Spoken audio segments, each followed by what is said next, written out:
En esta ocasión voy a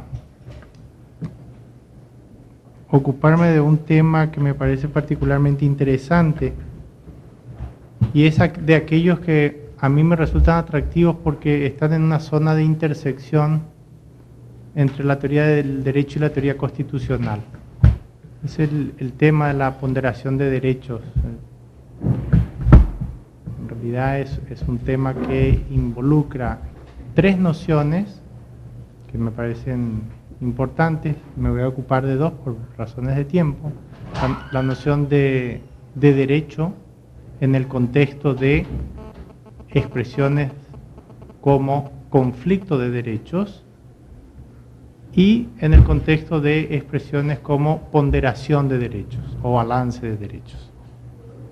Entonces voy a saltar la discusión que es importante, desde luego, acerca de la noción de derecho en ese contexto y voy a ir a lo que es central en este debate y que me parece requiere discusión mayor, las nociones de conflicto de derecho y de balance de derechos.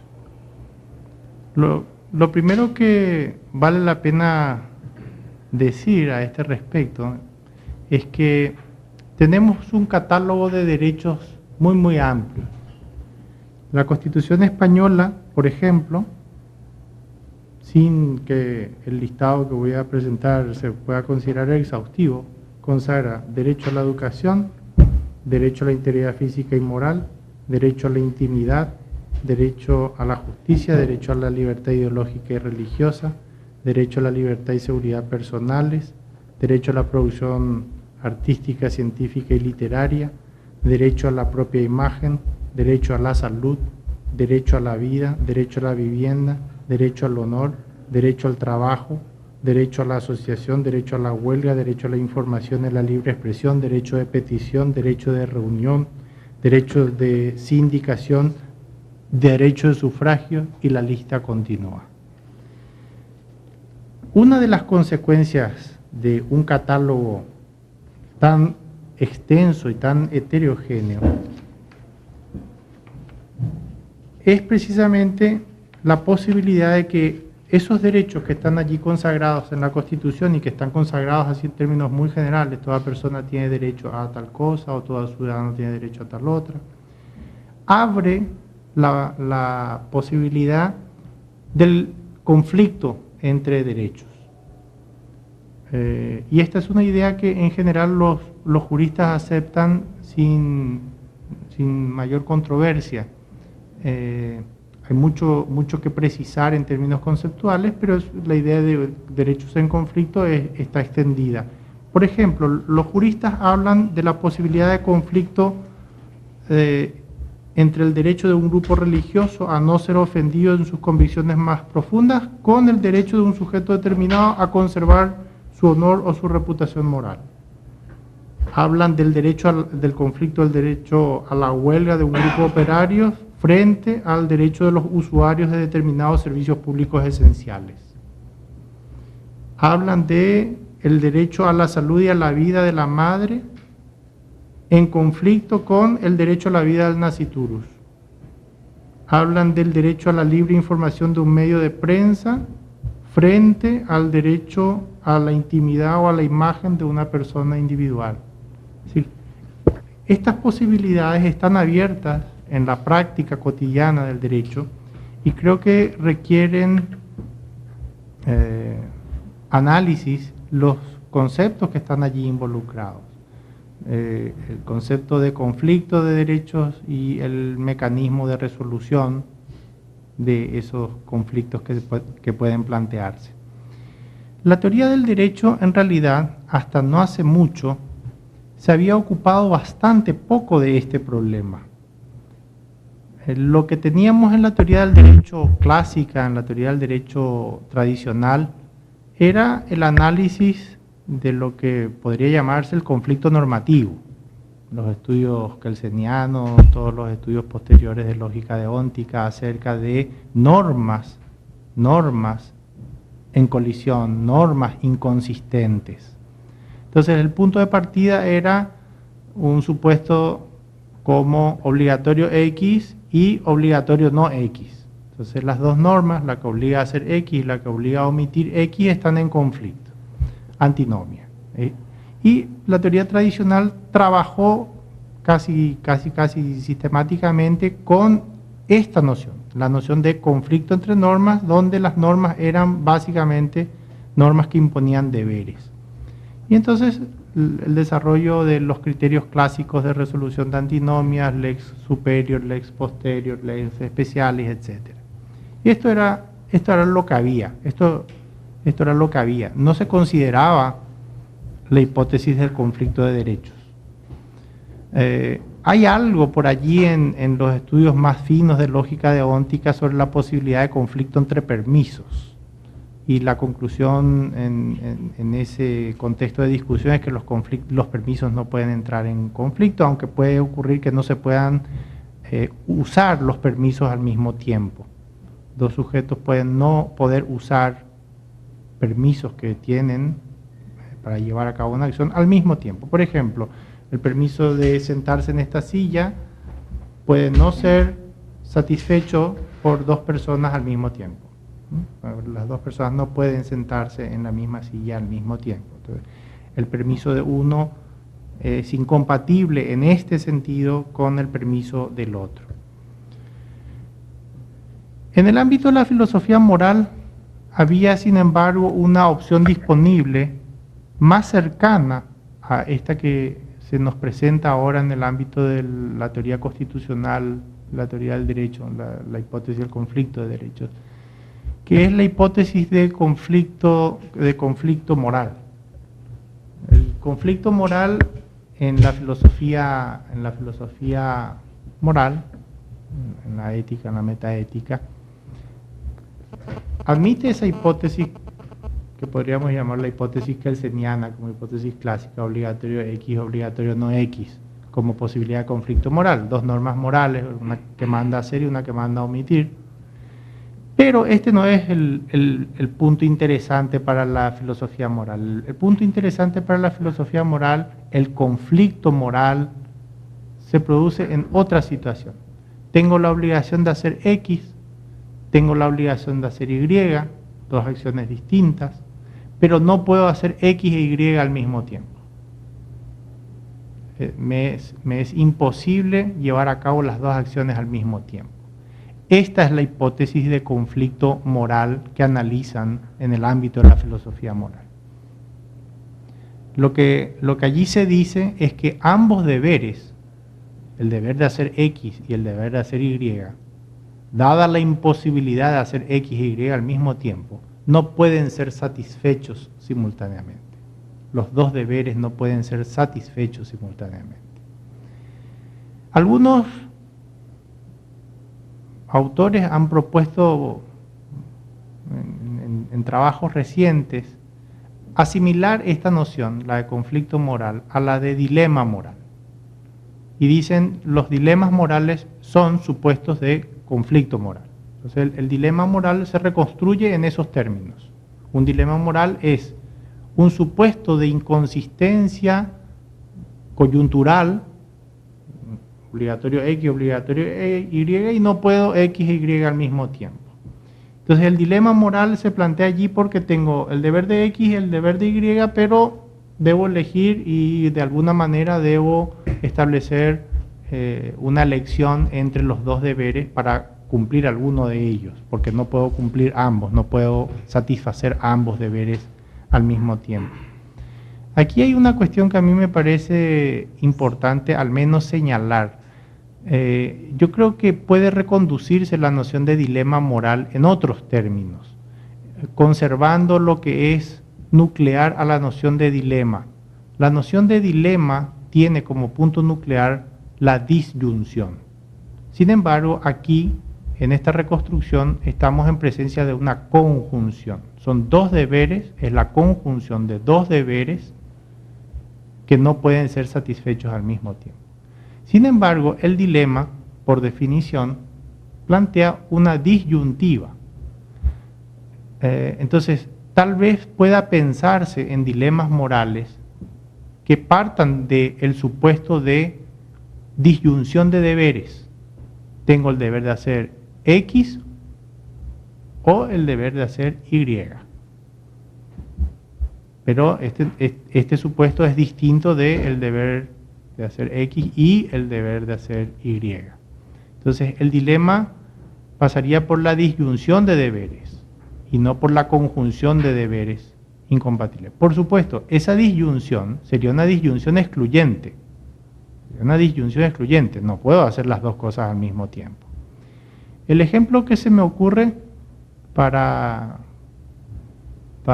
mostrar la alternativa es uno que está propuesto por Sartre, es el dilema del estudiante. Vive en Londres y cuida a la madre en Londres y se produce la ocupación alemana a Francia y él es francés. Entonces tiene el deber, por un lado, de quedarse en Londres a cuidar a la madre, por otro lado, el deber de ir a Francia a contribuir al rescate de su país. En la versión clásica dirían que tiene la obligación de X y la obligación de Y y no puede hacer X y Y al mismo tiempo. En la versión textual de Sartre, él tiene una disyunción. Y el dilema que se le plantea a la gente, al estudiante, es una disyunción. ¿Qué hace? ¿Se queda en Londres y cuida a la madre? ¿O bien va a Francia y colabora al rescate de su país? El punto problemático entonces pasa por la elección del deber a cumplir. El sujeto tiene una disyunción de deberes y lo que no tiene es un criterio para la elección. No tiene un criterio todavía para la elección del deber. Señalo esto porque está en el debate la asimilación de los conflictos normativos a la idea de dilemas morales y en la literatura está empezando a aparecer la noción de dilema constitucional. Entonces, el dilema constitucional es, en esa reconstrucción, equivalente al conflicto normativo en su versión clásica. Y lo que estoy sugiriendo es repensar la idea de dilema moral en términos de disyunción de deberes, y si se admite la hipótesis de que hay dilemas constitucionales, tal vez esos dilemas constitucionales sean disyunciones de deberes o disyunciones de derechos, etcétera, pero no deberes conjuntos de cumplimiento imposible. Lo que sí hay en el ámbito de la filosofía moral un instrumental teórico relevante que permite avanzar en la reconstrucción de esta noción de conflicto de derechos, que es la noción de deberes prima facie, introducida por David Ross. David Ross quiere eludir aquel problema kantiano de que los deberes no entran en conflicto, de que los deberes no colisionan. Dice, ¿cómo que los deberes no colisionan? Los deberes colisionan. Los deberes morales entran en situación de incompatibilidad en determinadas circunstancias. Y la gente tiene que establecer algún modo de resolver el conflicto entre los deberes. Y entonces introduce la noción de deber prima facie.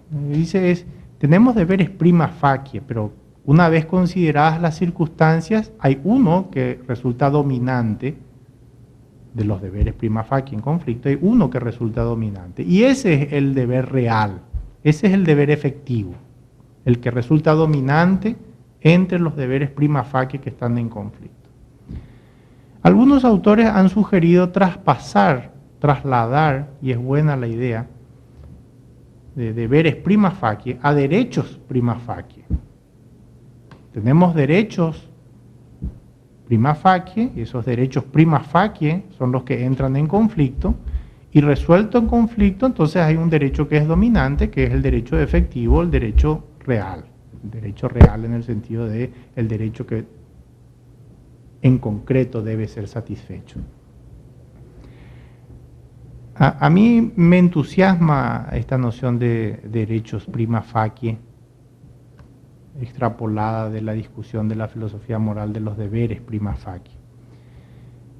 Esa noción de derechos prima facie es muy parecida, no es equivalente, pero es muy parecida a una noción que los constitucionalistas tienen incorporada y que en la filosofía del derecho está extendida, que es la de derechos relativos. Dicen, los derechos no son absolutos, los derechos son relativos.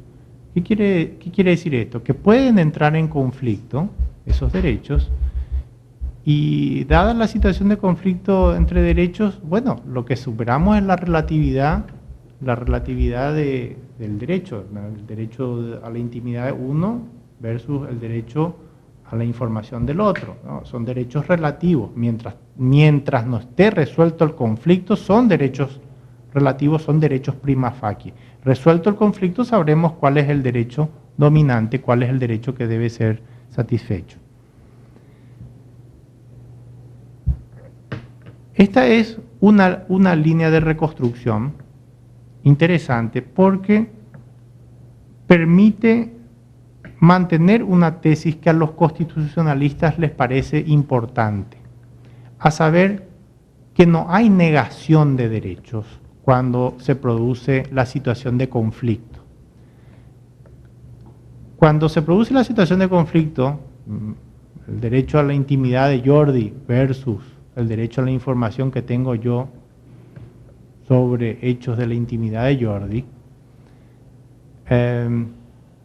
dicen algunos, bueno, resuelto el conflicto, en verdad, se ve, por ejemplo, si resulta que yo no tenía que revelar lo que revelé de la intimidad de Jordi, resulta que yo no tenía el derecho a la información. No tengo el derecho a la información. Jordi tiene el derecho a la intimidad y yo no tengo el derecho a la información. Es un falso conflicto, es un pseudo conflicto. Resuelto el problema, en realidad se ve que no había el conflicto. Entonces, a los constitucionalistas les interesa sostener que en verdad yo tengo el derecho a la información. Lo que pasa es que no es dominante en ese caso. No me dirían que yo no tengo derecho a la información. Me dirían que yo no tengo derecho a la información en unas circunstancias determinadas, en una situación concreta, en un caso individual que está subsumido por un caso genérico, algo como esto. Es decir, la tendencia en el ámbito del derecho constitucional es a sostener que no hay una negación de derechos en situación de conflicto y que además esa tesis de que ya ahora sabemos cuál es el derecho dominante es una tesis ex post. Una vez resuelto el conflicto, yo tengo identificado el derecho dominante. Entonces, en una posición ex ante, yo no puedo decir los sujetos no tienen los derechos que invocan. Porque efectivamente Jordi invoca el derecho a la intimidad y yo invoco el derecho a la información. Y en este momento, en este primer momento, previo a la resolución del conflicto de los dos derechos, cada uno de nosotros alega tener el derecho. En todo este juego hay un ir y venir de distintas nociones de derecho. Algunos incluso sugieren no hablar de derechos en conflicto, sino de hablar de pretensiones en conflicto. Jordi tiene la pretensión y yo tengo la pretensión en un sentido determinado y son nuestras pretensiones las que están en conflicto, pero no nuestros derechos. El problema de esta reconstrucción es que precisamente uno de los sentidos del término derecho es pretensión. Derecho significa en ciertos contextos pretensión o pretensión justificada. Y sería fácil presentar el conflicto que imaginaba ahora entre la intimidad de Jordi y la información mía como una hipótesis de conflicto entre pretensiones justificadas. Yo puedo tener una pretensión justificada para difundir cierta información y Jordi puede tener una pretensión justificada para proteger su intimidad. Entonces, está en juego la noción de derecho subjetivo que se utiliza en este contexto. Yo repito, lamento no haberme podido quedar en eso. Habría que empezar allí. Normalmente empiezo allí para ver qué noción de derecho subjetivo es la que se está empleando cuando se habla de derechos en conflicto. Tal vez no haya una, tal vez haya varias. Derecho como pretensión, derecho como permiso, derecho como facultad, derecho como correlato de obligación activa, derecho como correlato de obligación pasiva, en fin, derecho como inmunidad, derecho como privilegio. Habría que ver en distintos supuestos qué noción de derecho se está empleando para poder avanzar en la reconstrucción de la idea de derechos en conflicto. Cuando uno acepta la tesis de que los derechos pueden entrar en conflicto, y a mí no me incomoda la tesis de que los derechos pueden entrar en conflicto, y marco ahora una cosa que me parece importante. Fíjense que estoy considerando la hipótesis de derechos en conflicto. No estoy considerando la hipótesis de principios en conflicto o de deberes en conflicto. No, estoy considerando la hipótesis que los constitucionalistas consideran y que los tribunales constitucionales resuelven. La hipótesis de que los derechos son los que entran en conflicto. Entonces, cuando uno acepta la tesis de que efectivamente los derechos entran en conflicto, la pregunta es, ¿qué se está queriendo decir con esto de que los derechos entran en conflicto? Y a mí me gustaría mostrarles cuáles son las líneas de investigación trazadas para reconstruir la noción de derechos en conflicto. Voy a mencionar algunas nociones y vamos a tratar de sacar alguna conclusión de lo que está disponible en la literatura, que no es mucho. Una primera idea. Dos derechos están en conflicto cuando ambos no pueden ser simultáneamente satisfechos. Esta me parece particularmente útil en el contexto de discusión en el que estamos. Dos derechos están en conflicto cuando ambos no pueden ser simultáneamente satisfechos.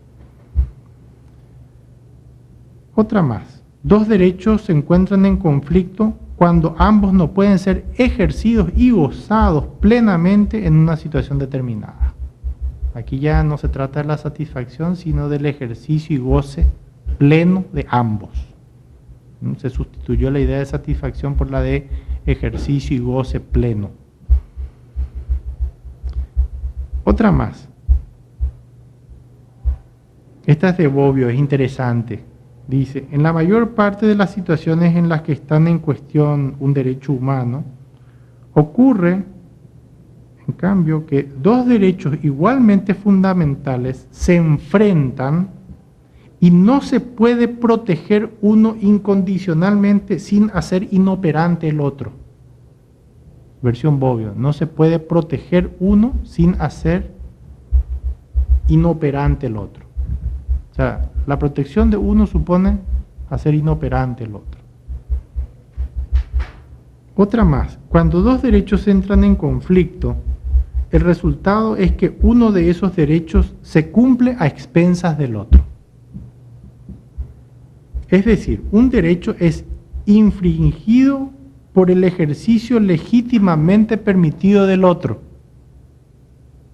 El conflicto supone que el ejercicio uno supone infringir legítimamente el otro derecho. O sea, es una reconstrucción completamente distinta de las anteriores. Una más.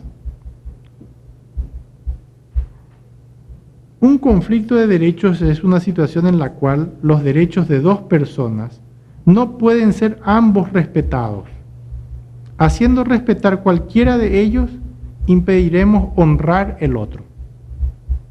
No puedo respetar los dos al mismo tiempo. Si respeto uno, no respeto el otro, y viceversa. Ahora la noción que aparece para dar cuenta del conflicto es la noción de respeto del derecho.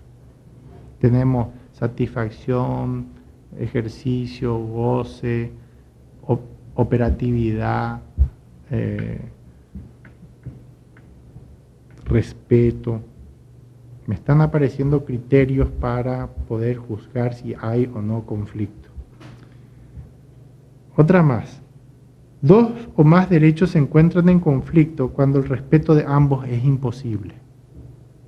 En la misma línea, la noción de respeto y el respeto de ambos es imposible.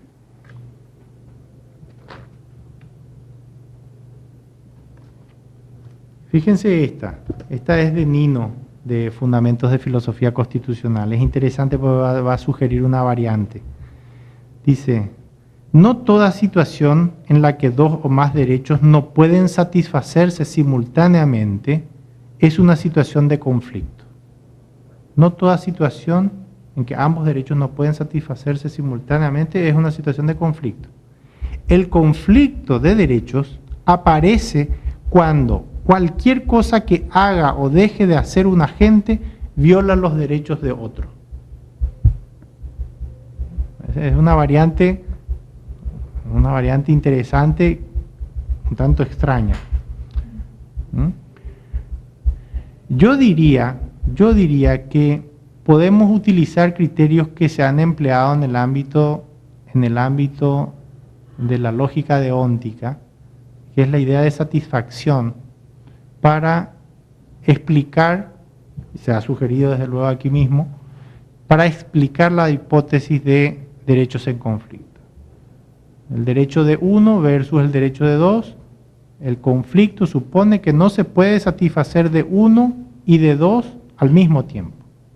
Los dos derechos no pueden ser satisfechos al mismo tiempo. Obviamente, aquí hay que hilar fino, que significa que no pueden ser satisfechos al mismo tiempo. Pasa por llevar a cabo la acción que es objeto de calificación como derecho del sujeto, derecho del individuo.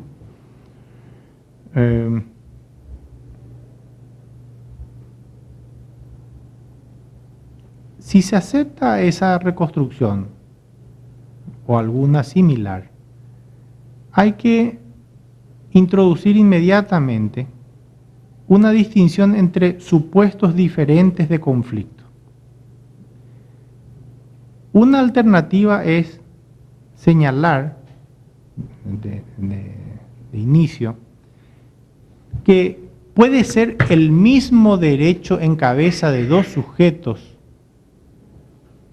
el que genera el conflicto. Es el mismo derecho, el derecho, llamémosle uno, de uno, en cabeza mía, versus el derecho de uno, el mismo derecho, en cabeza de Jordi. Esto abriría una situación de, aunque podría llamarse, situación de conflicto intraderechos. Situación de conflicto intraderechos, que es distinta de la situación de conflicto interderechos, donde ya no es el mismo derecho en cabeza de dos sujetos, sino dos derechos distintos, como teníamos antes, intimidad versus información. En la situación de conflicto interderechos son dos derechos distintos en cabeza de dos sujetos diferentes, los que no pueden ser satisfechos al mismo tiempo. Podemos imaginar desde luego muchos ejemplos de situación de conflicto intraderecho y de situación de conflicto interderecho. Es más fácil imaginar situaciones de conflicto interderecho porque son más comunes, pero una situación de conflicto intraderecho que es relativamente fácil de visualizar es la de el derecho a la asistencia médica, el derecho a la salud, el derecho al cuidado médico. En determinadas situaciones puede ocurrir que habiendo un solo médico disponible para la atención de dos personas que necesitan la atención médica, la necesitan incluso tal vez con la misma intensidad, el médico no pueda atender a los dos sujetos al mismo tiempo y por lo tanto los dos derechos no puedan ser satisfechos al mismo tiempo. En situación de conflicto bélico esto es muy común y los médicos militares tienen un criterio para la resolución del conflicto de derechos de los soldados que necesitan atención médica. El criterio es: se atiende al soldado que tiene mayores probabilidades de supervivencia, no al que está más grave. O sea, es prevalente el derecho de aquel que tiene mayores probabilidades de supervivencia. Entonces, hay un criterio disponible y el médico lo aplica sin hacer consideraciones adicionales, simplemente establece rápidamente cuál está más grave, perdón, cuál tiene mayores probabilidades de sobrevivir y deja de lado al que está más grave. Entonces, prevalece el derecho de aquel que tiene mayores probabilidades de sobrevivir. Conflicto interderechos, intimidad versus información, honor versus expresión, etcétera. Todos estos que son los clásicos conflictos de derechos constitucionales. Un agregado. Puede suceder que un sujeto recoja en cabeza suya no un derecho, sino varios derechos. Intimidad, honor e imagen versus información en cabeza del otro. O sea, ya no es un derecho versus un derecho, es un conjunto de derechos versus un derecho o versus otro conjunto de derechos. Información y expresión versus intimidad, honor e imagen. Entonces, esa situación de conflicto interderechos, intraderechos, puede hacerse compleja, sobre todo, desde luego, la situación de conflicto interderechos. Puede haber situación de conflicto situación de derechos compuestos o situación compuesta por varios derechos. Entonces, la ponderación, que será el mecanismo a utilizar, tendrá que sufrir algún tipo de variante, porque en la ponderación yo tengo que establecer el peso de los derechos, pero resulta que ahora en un platillo tengo varios derechos, no un derecho. Entonces, me estoy adelantando a la ponderación. ¿Cómo llevaré a cabo la ponderación? ¿Pondré un derecho en cada platillo o pondré todos los derechos del sujeto en un platillo versus el derecho o los derechos del otro en el otro platillo? ¿Cómo se hará el pesaje, entre comillas, de los derechos cuando hay varios derechos sumados en cabeza de un sujeto? Por cierto, esto que estoy señalando con insistencia, de que hay un derecho o varios derechos en cabeza de un sujeto, marca una diferencia respecto de la situación de antinomia clásica. Porque en la antinomia clásica, obligatorio hacer X, obligatorio omitir X, es el mismo sujeto el que no puede satisfacer las dos normas. Es el mismo sujeto el que tiene el deber de hacer X y de omitir X, y no puede satisfacer los dos deberes al mismo tiempo. En la situación de conflicto de derechos, por lo menos en la situación clásica, hay dos sujetos distintos y cada uno de ellos con su derecho o su conjunto de derechos. Y no se pueden satisfacer los derechos de ambos sujetos al mismo tiempo. Entonces, aquí hay un punto de diferencia relevante en la noción de conflicto de derechos respecto de la noción de conflicto de deberes. La noción de conflicto de deberes supone que los deberes están en cabeza del mismo sujeto. La noción de conflicto de derechos supone que los derechos están en cabeza de sujetos distintos. Entonces, esto hay que señalarlo y hay que hacerse cargo de este punto, porque la idea de satisfacción tendrá que recibir alguna clase de ajuste.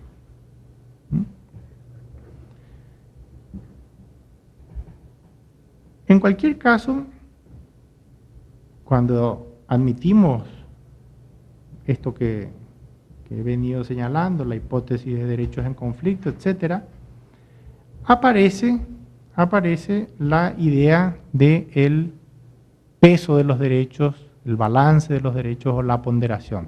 La noción de balance y ponderación es equivalente, en buena medida tiene simplemente que ver con terminología que se emplea en ciertos sitios, porque ponderar viene de pondus y pondus es peso, así que al final la metáfora está girando sobre lo mismo. Lo que quiero anticipar es que esta idea del peso, del balance, de la ponderación, no es una idea nueva. Está en este momento siendo objeto de discusión en la teoría constitucional, en la teoría del derecho, pero en realidad la idea del peso y de la ponderación viene de muy atrás. En el realismo americano en los años 30 ya se hablaba del peso de los intereses, de la ponderación de intereses jurídicamente relevantes. Era la jurisprudencia sociológica o la teoría de los intereses, básicamente de Pound. Esa idea reaparece y ya reaparece no como intereses en conflicto y que necesitan ser sopesados. Reaparece en los 70 con Dworkin, pero ya ahora como hipótesis de principios. Los principios son los que tienen peso y los principios son los que están en conflicto y los principios son los que necesitan ponderación. Entonces toda la terminología, la misma metáfora reaparece, pero no ahora para intereses, sino para principios. Y son principios, normalmente son principios de derecho, principios constitucionales. En la década del 90 vuelve a aparecer, bajo otra forma, en una discusión entre Waldron y Schauer, la idea de valores constitucionales en conflicto, con diferente peso y con necesidad de ponderación. Entonces, esta metáfora es recurrente, es una metáfora que va y viene en la teoría constitucional, va y viene en la teoría del derecho.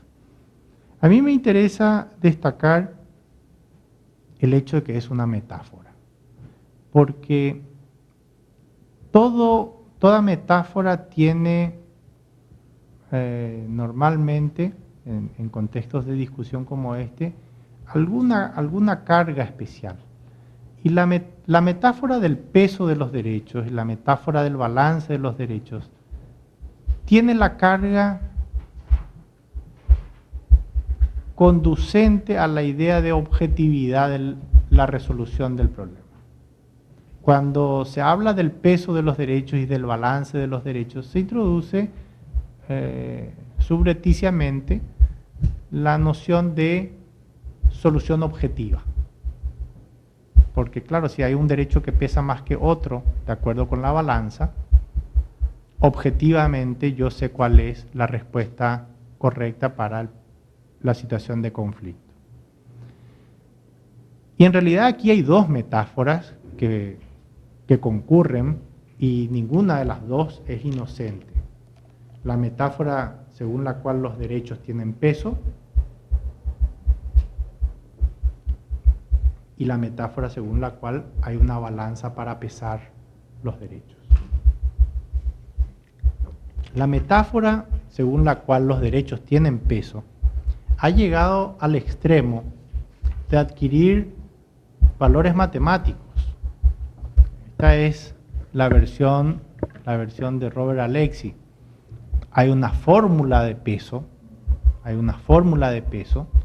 y hay valores matemáticos que se pueden obtener para determinar el valor específico de cada uno de los derechos en conflicto.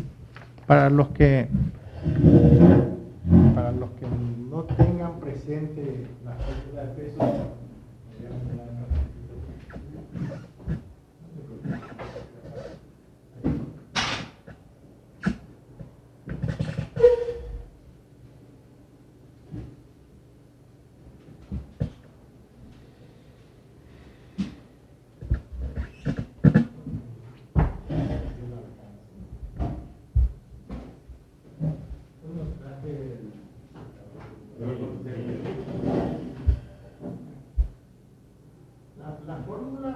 la fórmula es difícil de entender en la versión de Alexis. Yo la traduciría en la notación simbólica. La voy a adaptar. Dice que en el caso C, el peso del derecho 1 y del derecho 2 es igual, dice Alexis, al cociente de conflicto en su caso real, conflicto entre el derecho a la vida de un menor de edad versus el derecho a la libertad religiosa de los padres. Los padres se niegan por razones religiosas a la transfusión de sangre que el menor necesita, de acuerdo con las indicaciones médicas. Entonces, fórmula de Alexis aplicada al caso. En el caso concreto, el peso de 1 y de 2 es igual, dice Alexis, lo diría Alexis, el derecho a la vida en el caso, en la situación en la que estamos, tiene afectación intensa, por lo tanto es 4. El valor vida, el derecho vida, tiene una posición específica alta, vale 4. Y respecto a las premisas empíricas tenemos certeza, todo lo que se nos dice que hay necesidad de transfusión de sangre, que la transfusión de sangre es adecuada, etc. Certeza vale 1. Ahora tengo la libertad religiosa de los padres por otro lado. Dice, bueno, la afectación de la libertad religiosa es media, vale 2. El peso de la libertad religiosa en la escala y vale 2, es media. Y respecto a las premisas estamos de acuerdo, vale 1. Entonces el resultado es 4 por 4, 16 por 1, 16. Sobre 2 por 2, 4 por 1, 4. 16 sobre 4 quiere decir que de 1 vale 4. ¿Cuánto vale de 2? Al revés. Es 2 por 2 por 1 sobre 4 por 4 por 1. Es decir, 2 por 2, 4. 4 sobre 16 es 0,25. Entonces, conclusión, en el caso, el peso específico de D1 respecto de D2 es igual a 4 mayor que 0,25. Problema resuelto. Objetivamente, matemáticamente. Ahora, pero ¿dónde está el truco? El truco es bastante obvio. Todos los valores son especulativos. Todos los valores son especulativos. Por un lado, por otro lado.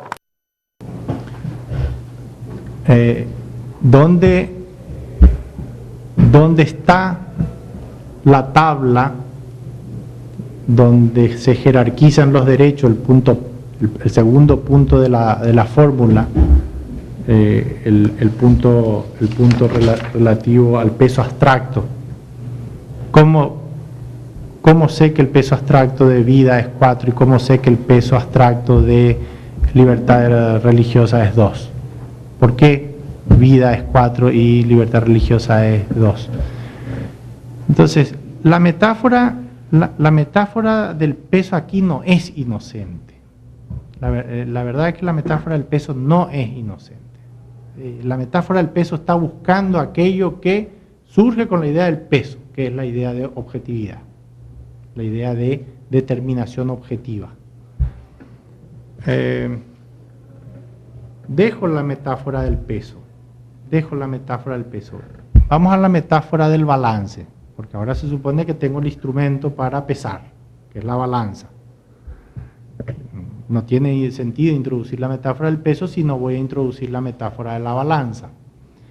Bueno, cuando los tribunales constitucionales introducen la idea del balance, hacen dos cosas distintas. La metáfora adquiere dos figuras diferentes y es interesante separar las dos figuras. En una figura, el tribunal lo que hace es poner los derechos en conflicto en cada uno de los platillos. Pone el derecho 1 acá, pone el derecho 2 acá y observa cómo se inclinan los platillos. Entonces la balanza dice, este es el que pesa más. La balanza, en la metáfora, me muestra cuál es el derecho de mayor peso. Esa es una figura. Esa es la figura típica de la ponderación. Ponderar, en términos de tribunales constitucionales, es hacer eso, ver cuál de los derechos pesa más en la situación de conflicto. Pero en ocasiones, ciertos tribunales constitucionales consideran que antes de llegar a eso, hay una alternativa, que es poner los derechos en los platillos y calibrar la balanza para que la balanza no se desequilibre. Entonces tengo que poner unas pequeñas pesitas para llevar a cabo lo que podría llamarse el equilibrio entre los derechos. Es decir, tengo que armonizar los derechos que están en conflicto para diluir el conflicto. Entonces, tengo que conseguir que ninguno pese más. Tengo que conseguir que la balanza se equilibre y que los dos derechos tengan el mismo peso. El Tribunal Constitucional Español, por cierto, dice estas cosas.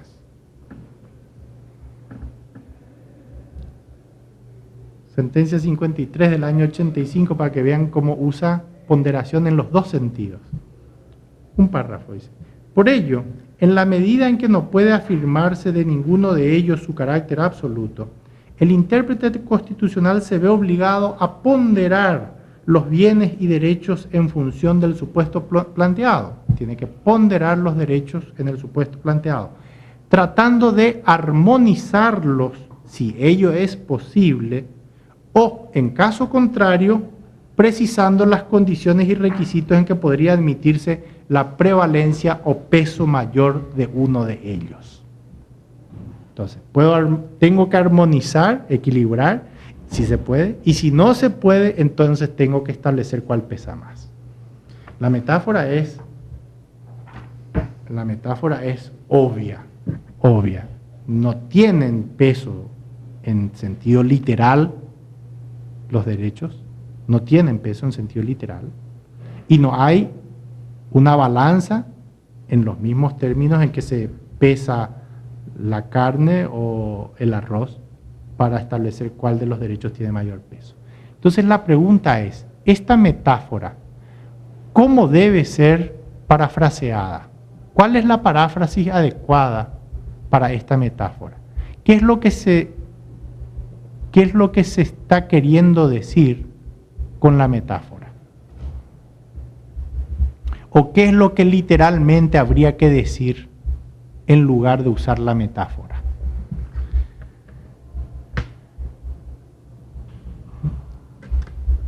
Aquí se plantea obviamente un problema difícil. ¿Cómo refraseo la metáfora? Primero tengo que entenderla bien a la metáfora. Y segundo, si la voy a parafrasear, tengo que encontrar una paráfrasis que sea satisfactoria en general.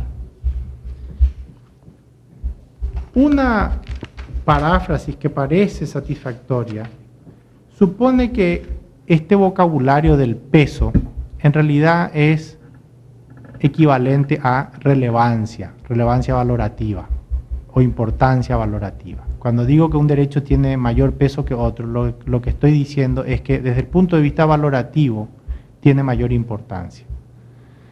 Allí se abre la discusión de si es importancia valorativa conocida o atribuida. Si es un problema de conocimiento o si es un problema de decisión. No me quiero detener en este punto porque nos distraería mucho, pero es el punto central. Es un problema de valoración, esto del pesaje y del peso supone una valoración, y entonces la cuestión abierta es si esa valoración es subjetiva o no. Obviamente ustedes saben, entre las opciones disponibles en filosofía moral hay para las dos respuestas. Yo personalmente no creo que aquí haya una cuestión de conocimiento involucrada. Yo creo que esta es una decisión que el Tribunal Constitucional decide, asigna, atribuye un peso en términos valorativos al derecho 1 o al derecho 2 en situación de conflicto. Y esto supone obviamente una solución cargada ideológicamente. Es una decisión no libre de carga valorativa, no libre de ideología. Se involucran incluso cuestiones políticas, religiosas, éticas, en todas estas situaciones de conflicto, honor, información, vida versus vida, etc. Entonces, dicho eso, me gustaría mostrar lo que me parece. ¿Cómo vamos? ¿Mal? 11, ¿no? 11 y 5, voy bien. En 30 minutos, 20 termino. Quiero mostrarles algunos casos en los cuales se lleva a cabo la ponderación bajo una estrategia diferente de la que se está pensando. Aleixi tiene un punto importante cuando dice: no se puede hacer la ponderación fuera de consideración del caso. La ponderación tiene que hacerse en función del caso. Es decir, tengo que plantear el caso y no en abstracto decir de 1 pesa más que de 2. No, de 1 pesa más que de 2 en el caso C. Porque puede ocurrir que en otro caso el peso sea inverso. En el caso 1, de 1 pesa más que de 2, pero en el caso 2, de 2 pesa más que de 1. Este punto me parece importante, condicionar la prevalencia de un derecho sobre otro, al caso, condicionar al caso. Pero entonces hay que construir el caso. No puedo hacer en abstracto de 1 pesa más que de 2. Solo puedo decir que de 1 pesa más que de 2 en el caso C1. Pero eso supone identificar el caso C1. ¿Cuál es el caso C1? Jordi, si me ayudas ahora, los derechos en juego.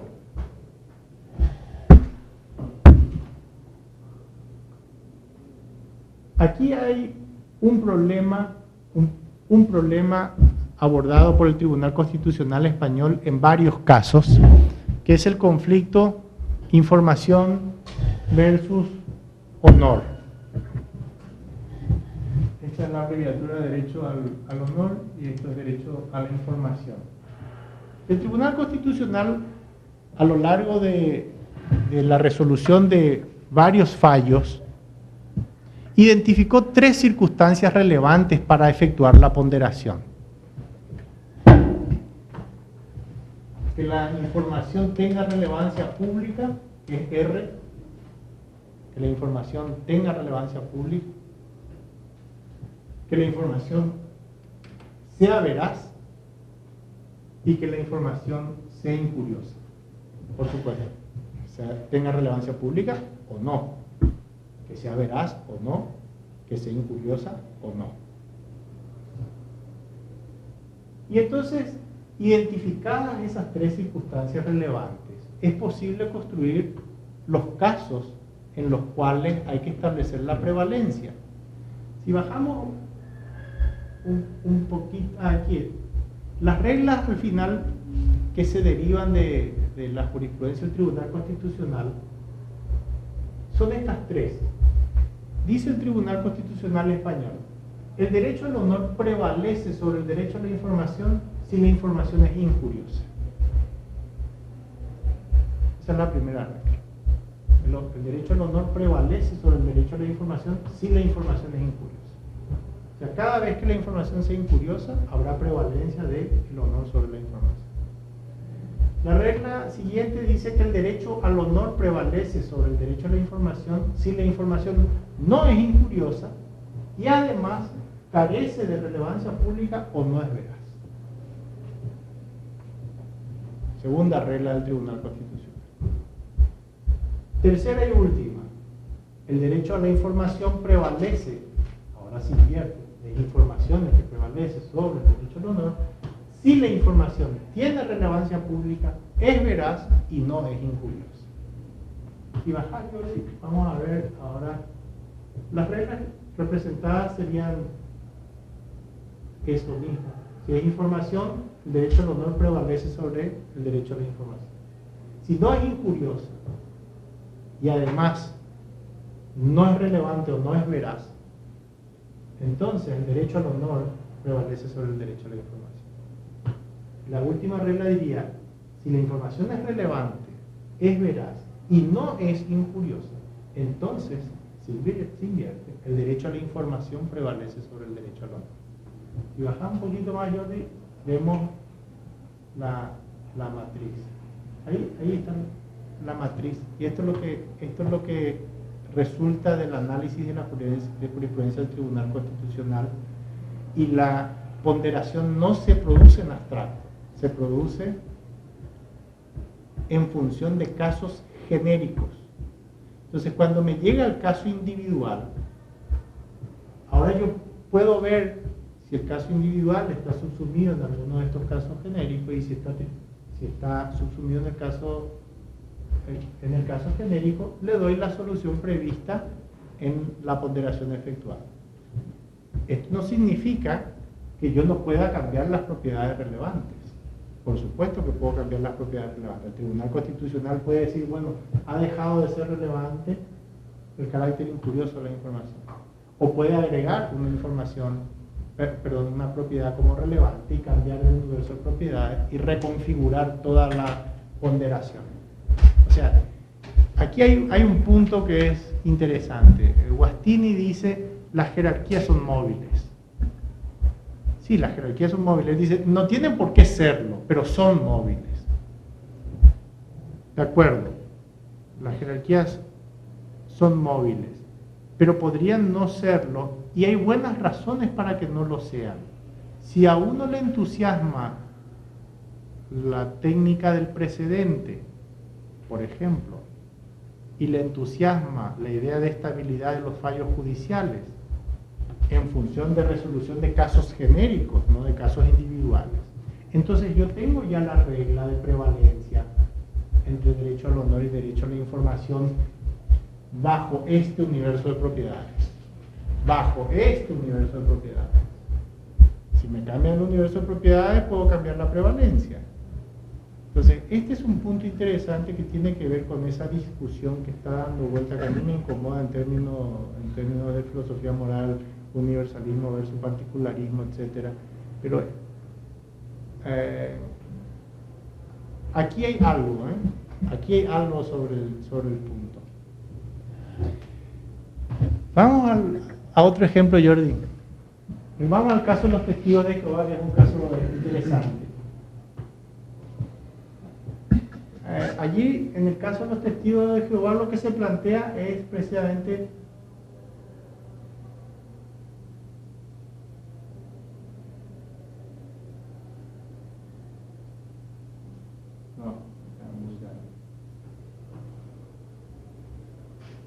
enciende, déjame y se va a ver. Bueno, los testigos de Jehová interpretan ciertos pasajes bíblicos que establecen básicamente que el hombre no puede alimentarse de sangre, no puede comer sangre. De modo tal que la transfusión de sangre es un tipo de ingesta. Entonces, por razones religiosas, entienden que la transfusión de sangre debe ser rechazada. Se planteó está indicado el fallo del Tribunal Constitucional. Se planteó el problema de que un niño necesitaba asistencia médica y transfusión específica, indicada por los médicos, y los padres se negaban a que se produjera la transfusión, invocando razones religiosas. El problema principal era del centro médico, que tenía que hacer el centro médico, transfundir o no. Entonces, si levantamos un poquito, Yoli, aquí se ven las reglas resumidas y las sentencias. Después podemos ver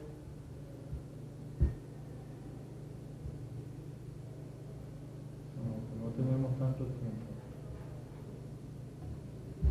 Tienes calzando. Regla 1. La regla 1 son reglas tomadas ya de la jurisprudencia del Constitucional. Dice, cuando pueda prescindirse del tratamiento sin que ello conlleve grave peligro para la vida del paciente, como por ejemplo, cuando puedan ofrecerse otros tratamientos o productos alternativos que están disponibles y que pueda estimarse eficaces de acuerdo con criterios científicos, habrá que respetar la voluntad del paciente. 2. Cabe insistir en que la posibilidad de tratamiento alternativo depende de criterios científicos. Si el paciente solicita una intervención sin transfusión y el médico considera que para realizar esta intervención es necesaria la transfusión, no tiene la obligación de intervenir, pues pertenece a la lex artis del ejercicio de la profesión médica la decisión sobre los remedios que han de utilizarse en cada caso. Y 3. Lo anterior va referido a los supuestos en que el paciente sea un adulto capaz.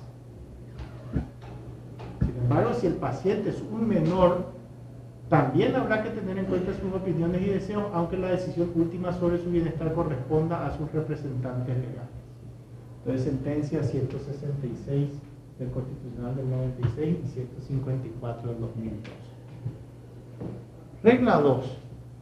Después vamos a reconstruir esto a ver qué sale. Alzaríamos un poquito, Jordi, así se ven todas las reglas. Dice, si la vida del paciente corre grave peligro y el médico estima que la transfusión es el único remedio eficaz disponible para salvarla, debe realizar la transfusión, incluso contra la voluntad del paciente.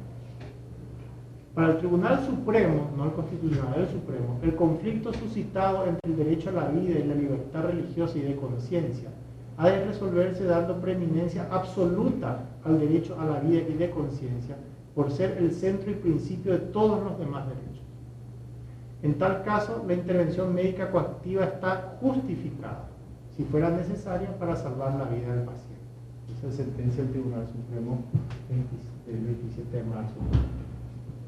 La misma posición ha sido defendida por el Tribunal Constitucional al sostener que la libertad religiosa del artículo 16.1 de la Constitución tiene como límite la salud de las personas, sin entrar a considerar el hecho de que se trate de la salud de la propia persona que objeta el tratamiento.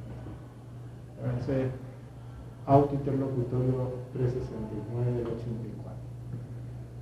Segunda parte, cuando los sujetos implicados son menores de edad, los tribunales se muestran más tajantes y sostienen que si el menor se encuentra en inminente peligro de muerte, no cabe alegar objeción de conciencia. Si el menor está en peligro de inminente muerte, no cabe alegar objeción de conciencia. Aunque el menor es titular del derecho a la libertad religiosa, si la vida se halla en peligro, no puede darse prevalencia a esa libertad frente al derecho a la vida. Es el Tribunal Constitucional. Entonces, podría bajar más, Jordi, y vamos. Ahí. Un poquito más arriba. Desde aquí que me quede. Regla 1, 2, 3. Ahí. Las reglas con las que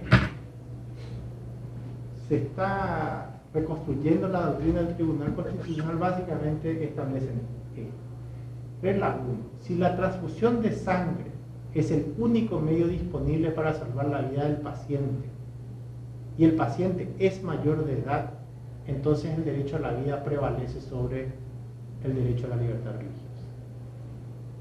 Dos condiciones: que la transfusión de sangre sea el único medio disponible para salvar la vida del paciente y el paciente es mayor de edad. La segunda regla establece que si la transfusión de sangre no es el único medio disponible para salvar la vida del paciente y el paciente es mayor de edad, entonces el derecho a la libertad religiosa prevalece sobre el derecho a la vida.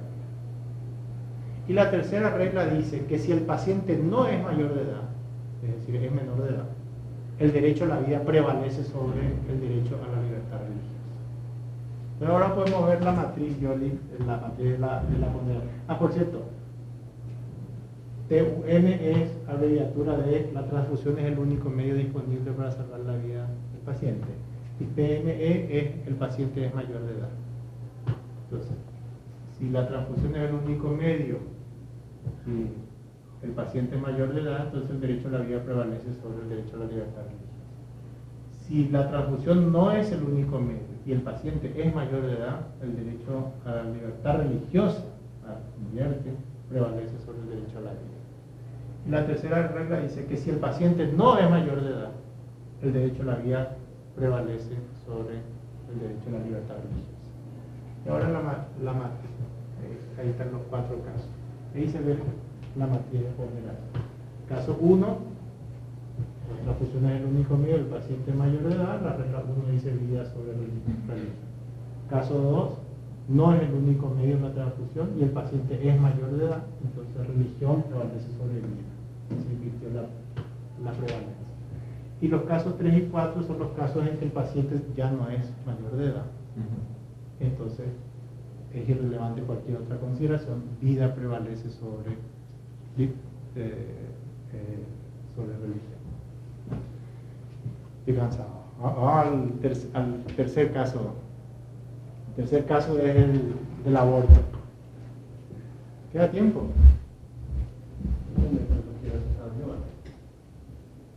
Y para debate tendremos muy poquito tiempo, seguramente, pero me dijiste que tenemos que salir de acá a las -4. Si quieren, ya no presento el caso del aborto y hacemos una discusión aquí, ¿sí? El caso del aborto, en todo caso, veamos la matriz del aborto, porque la matriz del caso del aborto es una matriz muy compleja. Lástima que esté todo subrayado, eso distrae mucho. ¿Esto está basado en un caso de...? Esta es la sentencia, levantaba yo al comienzo, la sentencia 53 del año 85 del Tribunal Constitucional, sí, la sentencia 53 del año 85. Al Tribunal Constitucional le llega el Código Penal cuestionado por miembros del PP, y entonces tiene que llevar a cabo, dice, la ponderación, derecho a la vida, derecho, etcétera. Aparecen varios derechos aquí en conflicto, por eso es interesante el caso. Por de pronto, hay 3 circunstancias relevantes: peligro para la vida, la salud física y psíquica de la madre, P, violación, y T, grave tara en el feto. Son los 3 supuestos que toma en consideración el Tribunal Constitucional. Entonces le quedan 8 casos, y ahora tiene que establecer. Ahí están las reglas. No, pasa. Ahí. Fíjense que acá va a haber suma de derechos en cabeza de un sujeto y va a haber variedad de derechos. Si hay peligro, entonces el derecho a la vida de la madre y el derecho a la salud de la madre juntos prevalecen sobre el derecho a la vida del nascituro. Indico con un superíndice madre y nascituro para que no se confundan aquí porque se necesita. Entonces, vida y salud prevalecen sobre, vida y salud de la madre prevalece sobre vida del nascituro cuando hay peligro para la vida o la salud de la madre. La regla 2 dice que si ha habido violación, entonces el derecho a la dignidad de la madre prevalece sobre el derecho a la vida del nasciturus. Qué interesante, el derecho a la dignidad, dice el Tribunal Constitucional, el derecho a la dignidad de la madre prevalece sobre el derecho a la vida del nasciturus. La regla 3 dice que si hay grave tara del feto, y aquí no se sabe bien cuál es el derecho de la madre, pero podría llamarse, por la terminología que usa, el derecho a la autonomía de la madre. El derecho a la autonomía de la madre prevalece sobre el derecho a la vida del nasciturus. Cuando hay grave tara en el feto, el derecho a la autonomía de la madre prevalece sobre el derecho a la vida del nasciturus. Y la regla 4 dice que si no hay peligro para la vida de la madre, no ha habido violación y no hay grave tara, entonces el derecho a la vida del nasciturus prevalece sobre el derecho a la vida de la madre, el derecho a la salud de la madre, el derecho a la dignidad de la madre y el derecho a la autonomía de la madre.